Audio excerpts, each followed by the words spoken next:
Magandang tanghali Luzon, Visayas at Mindanao. Narito na ang nagkakaisa at pinakamalawak na pagbabalita. Sa pangunguna ng Presidential Communications Office na kinabibilangan ng Philippine Information Agency, Philippine News Agency, Presidential Broadcast Service, IBC at PTV, mula sa IBC 13, ako po, si Princess Jordan. Ihahatid namin ang mga komprehensibo at mahalagang balita mula sa iba't ibang bahagi ng bansa. Mula naman sa PTV, ako si Alan Francisco. Ito ang Balitang Pambansa. Ngayong tanghali sa Balitang Pambansa. Mga agenda sa unang cabinet meeting, tinalakay ni na Pangulong Ferdinand R. Marcos Jr. at Executive Secretary Lucas Bersamin. International health concern post sa social media, tinawag na fake news ng Department of Health. Publiko, hinimok na huwag ibahagi ang mga kaduda-dudang post. 7,000 pisong medical allowance para sa mga empleyado ng gobyerno, inaprubahan ng Department of Budget and Management. Mga pasahero, inaasahang dadagsa sa mga pantalan simula ngayong araw hanggang sa araw ng linggo para umuwi sa kani-kanilang probinsya kasunod ng pagtatapos ng holiday season.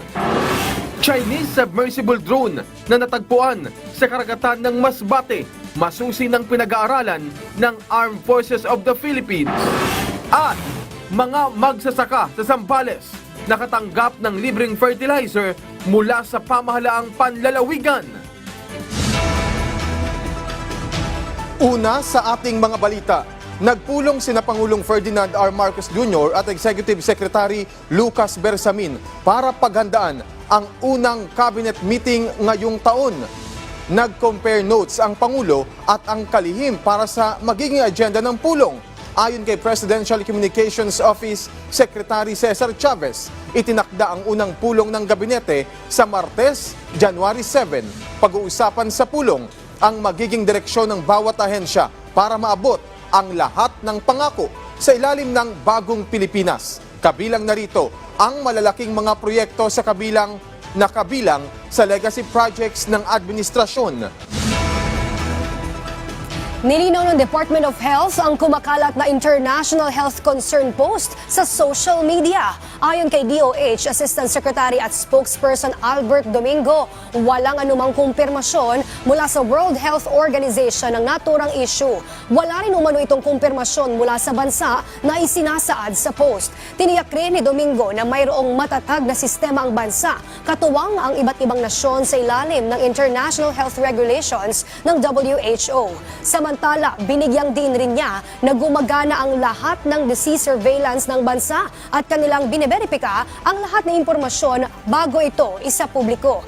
Hinimok rin ni Domingo ang publiko na huwag mag-share o magbahagi ng mga kadudadudang mga post at magpakalat ng maling impormasyon na maaaring magdulot ng kalituhan. Ang mga disease surveillance systems ng Pilipinas ay nasa lugar at gumagana. Aktibong biniberipika ng DOH ang lahat ng impormasyon at pananatilihin naming updated ang publikong Pilipino. Mangyaring huwag magbahagi ng mga kaduda-dudang website o online sources. Huwag tayong magpakalat ng maling impormasyon at kalituhan. Naging matatag naman sa kanyang ipinangako si Pangulong Ferdinand R. Marcos Jr. para sa pagpapaunlad ng buhay ng mga Pilipino. Ito'y sa bisa ng mga economic reforms na ipinatupad ng Pangulo nitong nakaraang 2024, tulad ng mga key reform programs at inisyatiba ng administrasyon para tiyakin ang liberalization, pagsasapribado at globalization ng bansa. Kabilang na riyan ang pagpapatupad ng mga estratehiya para sa pagpapaigting ng ekonomiya, partikular na sa sektor ng agrikultura, tulad ng napapanahong deployment ng policy trade at sustained investments para sa irrigation, flood control, supply chain logistics at adaptation sa climate change. Makikipagtulungan ng Department of Education sa Department of Budget and Management at Department of Finance kaugnay sa pagpupondo sa kanilang mga programa. Ayon sa DepEd, maaari pang mapataas ang kanilang pondo sa pamamagitan ng interagency cooperation. Giit ng kagawaran, mahalaga ang pagtutulungan ng mga ahensya ng gobyerno para epektibong maipatupad ang mga programa sa basic education. Kasunod ng pagpapatibay ni Pangulong Ferdinand R. Marcos Jr. sa General Appropriations Act for 2025. Una nang sinabi ng economic managers ng pamahalaan na education sector pa rin ang may pinakamalaking pondo sa national budget ngayong taon. Aprobado na ng Department of Budget and Management o DBM ang 7,000 pisong medical allowance para sa mga kawani ng pamahalaan. Ang detalye sa Balitang Pambansa ni Noel Talakay ng PTV. Senior citizen na si Mang Bernabe, isang government employee. Sa edad niya, marami na rin anya siyang nararamdaman sa kanyang katawan na nakaapekto sa kanyang kalusugan. Yung pananakit ng mga pasok-pasukat, minsan parang nahihilo. Ano lang, pag nakakaramdam ako, nire-relax ko lang yung katawan ko. Pero di na siya nagpapatingin na sa doktor dahil sa kakulangan sa budget. Mas importante sa kanya ang mga gastusin niya pang araw-araw at mga bayarin buwan-buwan. Nangihinayang ako sa mababawasan pera ko kasi wala na akong ibang isipin kundi paggasto sa araw-araw. Ang ganitong mga pangangailangan sa kalusugan ng mga government employee tulad ni Mang Bernabe ay tila may kasagutan na dahil aprobado na ng Department of Budget and Management o DBM ang medical allowance para sa mga government employees na ipatutupad ngayong 2025. 7,000 pesos kada taon ang makukuha ng isang government employee sa medical allowance. Pero may ilang qualification ng status ng employment ang sakop ng medical assistance. Hindi kabilang dito ang contract of service at job orders. Ayon sa DBM, pwedeng pandagdag bayad ang medical allowance sa mga Health Maintenance Organization o HMO na mga government employees na mayroon nito. Pero sinabi rin ng DBM na pwede rin maging cash para sa mayroong sariling HMO at mga nagbabayad ng kanilang mga medical expenses na tanging sa ospital lang babayaran, kabilang ang mga emergency care, mga test at mga gamot. Sa mga walang HMO naman, dapat una, liblib ang kanilang lugar, walang HMO branch or company at tinanggihan ang kanilang mga HMO application. Nagpaabot naman ng pasasalamat si DBM Secretary Amenah Pangandaman kay Pangulong Ferdinand Marcos Jr. dahil sa paglagda nito sa medical allowance na hindi lang isang benepisyo kundi isang pagtiyak na malusog na manggagawa para magampanan ng mabuti ang kanilang mga gawain bilang empleyado ng pamahalaan. Mula sa PTV Manila, Noel Talakay para sa Balitang Pambansa. Sinimulan na ng pamahalaan ang pag-iimbentaryo sa mga ari-arian ng Pogo. Kasunod na rin ito ng pagtatapos ng palugit na ibinigay ni Pangulong Ferdinand R. Marcos Jr. sa mga dayuhang Pogo workers para umalis ng bansa. Nagtapos ang deadline noong December 31. Ayon kay Solicitor General Menardo Guevara, isa-isa na nilang kakansilahin ang mga peking birth certificate ng mga Pogo worker. At kukunin din ng gobyerno ang mga nabili nilang ari-arian na hindi pa matukoy ngayon ni Guevara ang kabuuang halaga ng mga ari-arian ng Pogo. Samantala, bubuo rin ng panukalang batas ang Kongreso para i-take over ang lahat ng ari-arian ng Pogo sa bansa. Inanunsyo ni Presidential Communications Office Secretary Cesar Chavez na si Ambassador Jose Manuel Romualdez ang magiging kinatawan ni Pangulong Ferdinand R. Marcos Jr. sa inaugurasyon ni US President-elect Donald Trump sa January 20.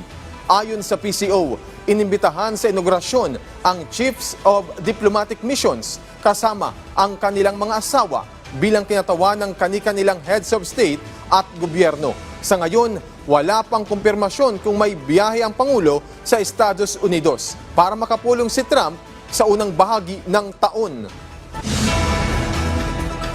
Hinigpitan na ang pagbabantay sa mga pantalan bunsod ng inaasahang pagdagsa ng mga pasahero uuwi sa kani-kanilang mga probinsya. LTO pinaigting din ang pagbabantay sa mga lansangan. May balitang pambansa si Gab Villegas ng PTV. Posibleng pumalo sa 600,000 ang bilang ng mga pasahero sa lahat ng pantalan ngayong araw. Ayon yan kay Philippine Ports Authority General Manager Jay Santiago. Paliwanag ng PPA, asahan ang dagsa ng mga pasahero lalo na tuwing pagkatapos ng holiday season. Muling nanawagan ang PPA sa mga pasahero na mag-book ng mas maaga para sa kanilang biyahe. Ito ay para makaiwas sa abala. Nakahanda naman ang higit 3,000 security personnel na umalalay at magbantay ng seguridad sa lahat ng ports ng bansa. Una nang nanawagan ang Philippine Ports Authority sa mga shipping company na ipatupad ang online ticketing system para mabawasan ang congestion o kumpol ng pasahero sa mga pantalan. Pinaigting pa ng Land Transportation Office ang pag-manage ng traffic at road safety rules. Pabalik na kasi ang mga biyahero mula sa kani-kanilang probinsya matapos ang holiday. Binigyan na ni LTO Chief Assistant Secretary Vigor Mendoza II ang mga regional office ng direktiba, gaya ng visibility ng LTO personnel sa mga lansangan para masigurong ligtas ang mga biyahero. Kasabay nito, papaigtingin din ng Land Transportation Office ang checkpoints laban sa mga truck na nag-overload. Mula sa People's Television Network, Gab Humilde Villegas para sa Balitang Pambansa. Nakaalerto pa rin ang pamunuan ng Parañaque Integrated Terminal Exchange o PITX hanggang sa susunod na linggo. Ito'y para matiyak ang kaligtasan at maginhawang biyahe ng mga pasahero na magbabalik Maynila at mga biyahero na babalik naman ng kani-kanilang mga probinsya. Sa panayam ng Radyo Pilipinas, sinabi ni PITX spokesperson Jason Salvador na nagsimula na kahapon ang pagdagsa ng mga pasahero sa terminal. Payo pa ng pamunuan ng PITX sa mga pasahero, planuhin ng maigi ang kanilang biyahe at huwag na magdala ng maraming bagahe. Ang aming alert level mataas pa rin. Hanggang January 6 kasi inaasahan natin na mataas na bilang ng mga pasahero. Yan po kasi yung usual na data natin na after a week after the celebration of the holiday season talagang magbabalikan pala. So yan po yung kasamang sa pagpaplano natin. Ready pa naman po tayo Samantala, ano-anong weather system kaya ang nakaapekto sa bansa ngayong weekend? Ihahatid yan ni Pag-asa Weather Specialist Veronica Torres. Magandang tanghali po, Miss Veronica. Magandang tanghali din po sa inyo, pati na rin sa ating mga taga-subaybay. Sa kasalukuyan nga, easterly siya nagdadala ng maulap na papawirin at mga kalat-kalat na pag-ulan, pagkulog sa Palawan. Samantalang shearline, nagpapaulan rin at may mga isolated na thunderstorms sa Cagayan, Isabel, Apayao, Kalinga, Mountain Province, Ifugao at Aurora. Northeast monsoon, magdadala rin ng cloudy skies with rain sa Batanes. Mas magandang panahon sa Metro Manila at nalalabing bahagi ng bansa kung sa may mga tsansa lamang tayo ng mga localized thunderstorms. Wala na tayong nakataas na gale warning sa kahit na anong dagat baybayin na ating bansa, pero ingat pa nga rin sa papalaot sa Northern Luzon dahil magiging katamtaman hanggang sa maalon ang karagatan. At yan nga muna ang pinakahuli sa lagi na ating panahon mula sa Weather Forecasting Center ng Pag-asa, Veronica Torres. Maraming salamat Pag-asa Weather Specialist Veronica Torres. Sa puntong ito, kumuha naman tayo ng update sa sitwasyon sa PITX sa harap ng posibleng pagdagsa ng mga biyahero. May balitang pambansa si Bernard Ferrer ng PTV Live. Bernard? Pinaigting ng Parañaque Integrated Terminal Exchange o PITX ang kanilang ipinatutupad na seguridad. Sa gitna yan ng pagdami ng mga pasahero na umuuwi sa iba't ibang lalawigan at bumabalik naman sa Metro Manila matapos ang holiday season. Madami-dami ang bit-bit na gamit.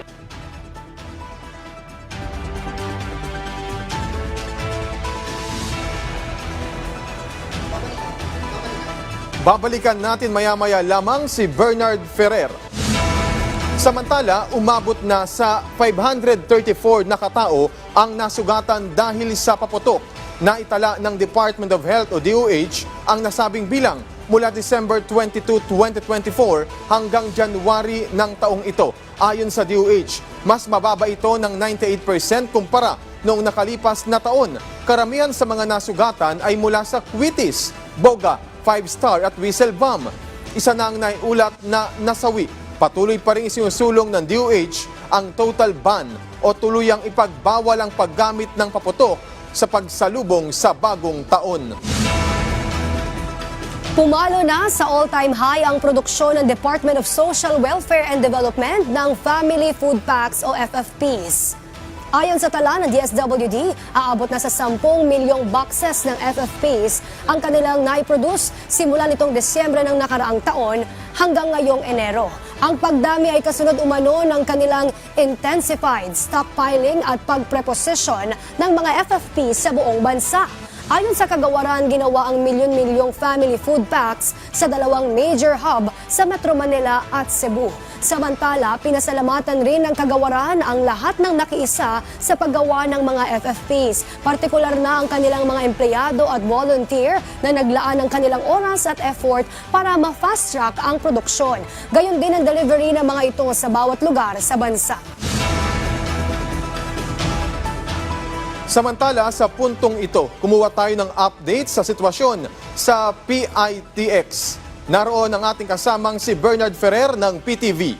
Bernard? Alang na pinaigtingan ng Parañaque Integrated Terminal Exchange o PITX ang ipinatutupad nilang seguridad. Kasunod yan ng pagdami ng mga umuuwing pasahero sa iba't ibang lalawigan at bumabalik naman sa Metro Manila matapos ang holiday season. Madami-dami ang bitbit na gamit ni Edna kaya bahagya siyang nagtagal sa entrance ng PITX. Mahigpit kasi ang security measures na ipinatutupad sa pagpasok sa terminal. Mga ano lang yan, sir, pansit, saka yung pang ano lang kapatid ko para bagong panganak. Ikinatuwa naman ni Maricel ang mabusising pag-inspeksyon sa mga daladalang gamit ng mga pasahero. Okay lang.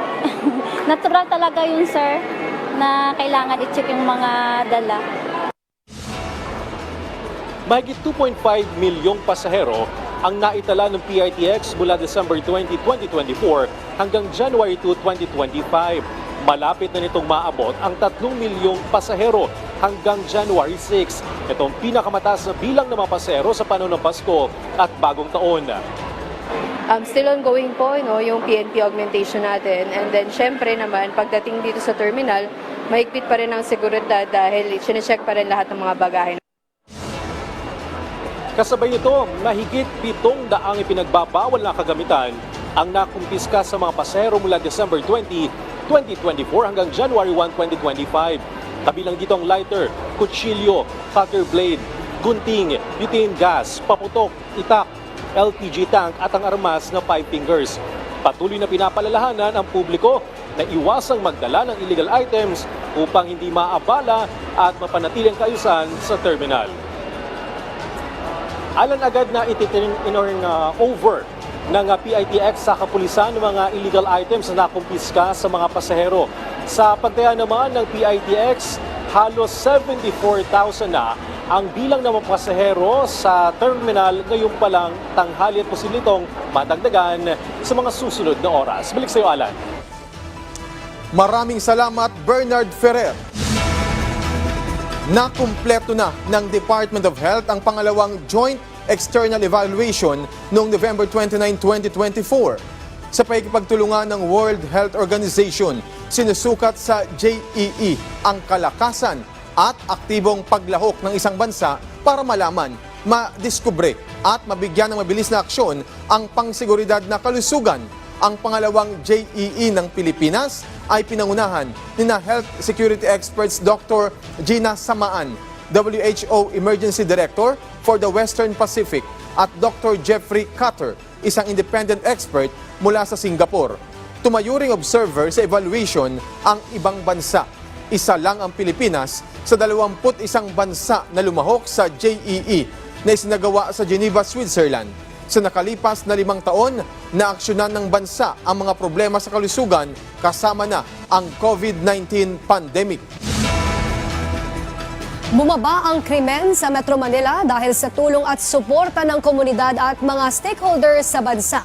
Ayon kay PNP NCRPO Chief Brigadier General Anthony Aberin, matagumpay nilang naaresto ang 1,248 wanted persons noong December 2024. Kasama na ang 548 most wanted persons. Nangyari ang lahat ng ito dahil sa dedikasyon ng PNP na matiyak ang ligtas na komunidad sa pamamagitan ng tamang pagpapatupad ng batas. Lumabas sa datos ng PNP NCRPO na bumaba ng 10.62% ang total number of crimes mula November hanggang December. Kabilang dito o kanila nitong number ang mga homicide at carnapping ng mga motorsiklo. Bawas presyo sa liquefied petroleum gas o LPG ang bumungad sa mga consumer sa unang araw ng taon na unang nagpatupad ang sulay ng 91 centavos na bawas presyo sa kada kilo ng LPG. Gayun din, may 90 centavos na tapya sa presyo ng LPG ng Petron Gasul, habang 81 centavos naman ang rollback sa LPG ng Regasco.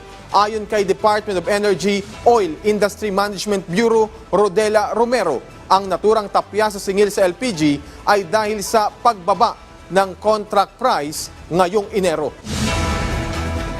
Tinatayang nasa higit 11,000 foreign POGO workers ang ipapadeport ng bansa ayon sa Bureau of Immigrations. Ayon sa BI, nasa higit 24,000 lang na mga dayuhan ang nagpa-downgrade ng kanilang visas, kung saan 22,000 dito ay nakaalista ng bansa bago ang deadline nitong December 31. Ayon sa Bureau, handa silang ipadeport ang mga hindi pa nakakaalis ng bansa sa lalong madaling panahon. Samantala, nagbabala naman ang BI para sa mga kumpanya na nagtatago ng mga illegal na foreign BOGO workers. Anila, isuko na ng mga ito sa mga otoridad, kundi maaari sila'y maharap sa mga kasong pang-harbor sa mga illegal alien. Mabusising pinag-aaralan ng Armed Forces of the Philippines AFP ang Chinese submersible drone na natagpuan sa karagatan ng Masbate. Ayon kay AFP Public Affairs Office Chief Colonel Trinidad, ng isda sa karagatang sakop ng barangay Iniwaran sa San Pascual ang mayangisdang si Rodney Valenzuela. Nang makita niya ang submersible drone, pagdating sa dalampasigan, ibinigay ni Valenzuela sa mga pulis ang drone na ibinigay din ng mga pulis sa Philippine Navy. Nagpasalamat si Trinidad sa suporta ng mga lokal na mayangisda, lalo na sa mga kahinahinalang aktibidad na nangyayari sa ating karagatan. Muling tiniyak ni Trinidad na handang militar na umaksyon upang matiyak ang kaligtasan at seguridad ng bansa. 800 magasaka sa San Marcelino, Zambales ang tumanggap ng tulong mula sa Kapitolyo. Si Rhea Pabelonia ng PIA Central Luzon. Rhea? Humigit kumulang 800 local rice farmers sa bayan ng San Marcelino sa Zambales ang tumanggap ng fertilizer voucher sa ilalim ng Fertilizer Subsidy Program ng Pamahalaang Panlalawigan. Layunin ng programa na matulungan ng mga magsasaka na mapataas ang kanilang produksyon at kita. Ayon kay Municipal Agriculture Office Head Remy Sardo, tumanggap ang bawat benepisyaryo ng tig-1,000 piso na halaga ng fertilizer voucher na maaari nilang may pambili ng abono sa mga partner merchant. Kabilang sa mga naging benepisyaryo ang mga magsasakang nagsa-second crop ng dry season. Mula sa Philippine Information Agency Gitnang Luzon, Rhea Pabelonia para sa Balitang Pambansa. Maraming salamat, Rhea Pabelonia ng PIA. At dyan po nagtatapos ang 30 minutong ulat sa bawat sulok ng bansa. Samahan nyo kaming muli mamayang 6:00 ng gabi para sa updated at pinalakas pang balitaan. Mula sa PTV, ako si Alan Francisco. Ito ang pinalawak na puwersa sa pangunguna ng Presidential Communications Office, kabilang ang Philippine Information Agency, Philippine News Agency, Presidential Broadcast Service, IBC at PTV. Mula sa IBC 13, ako naman po si Princess Jordan, hatid sa inyo ang komprehensibong paghimay sa mahalagang usapin.